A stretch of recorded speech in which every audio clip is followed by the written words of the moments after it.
1930s Turkey. The young republic was going through a major transformation, trying to merge tradition with modernity. So was the art world. The artists were in search of new approaches, subjects and techniques. It was then that like-minded painters formed the now famous Group D. Rejecting established ideas in art, they turned towards more geometric forms, set to revolutionize Turkish art for years to come. Group D organized 15 exhibitions during the 3 decades of its existence, and now the CerModern Museum in Ankara brings together a selection of hundreds of works showcased in those exhibitions. 70 pieces by 21 artists show the shared understanding of the Group D, like their cubist aesthetic leanings and innovative techniques.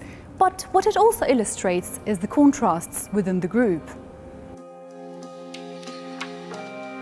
The group included the artists Abidin Dino, Bedri Rahmi Eyüboğlu, and Sabri Berkel. They named themselves D because it was the 4th letter of the alphabet, and they were the 4th art movement in Turkish history.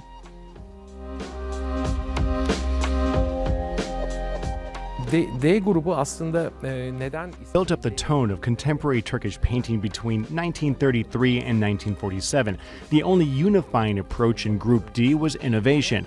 They wanted to renew Turkish art more than anything else, but this was rather a loose idea to keep a group together for many years. So they stopped exhibiting in the 50s.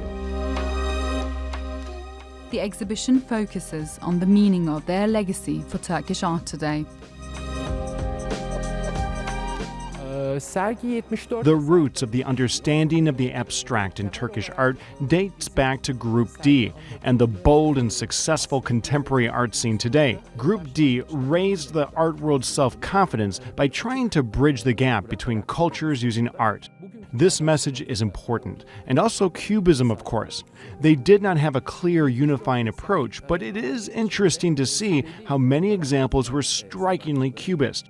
Group D was open to anything new except Impressionism, but they were the most open to Constructivism and Cubism. Cubists were known for breaking down shapes into geometric forms, unlike Impressionists, who had very different aesthetic concerns. For them, light and color were important, as well as the emotion generated by the impression of a scene. Here we can see a great example of a Group D painting by Sabri Berkel, who clearly took the Cubist approach as a departure point. While Group D used Western techniques, their subjects were profoundly local. This is an Aaron Ayubolu painting. I personally really like this piece. This is a good example of their approach. This is a classic Group D combination, cubist and fragmented, abstract and contemporary. This is the neo-traditional approach that came during a time when the global art world was discussing whether art should be for art's sake or for society. They really cared about the people, and this laid the foundation for the art world today.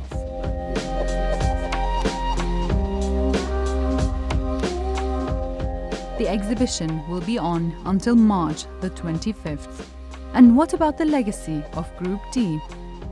It seems that will last much longer. Elif Bereketli, TRT World, Ankara.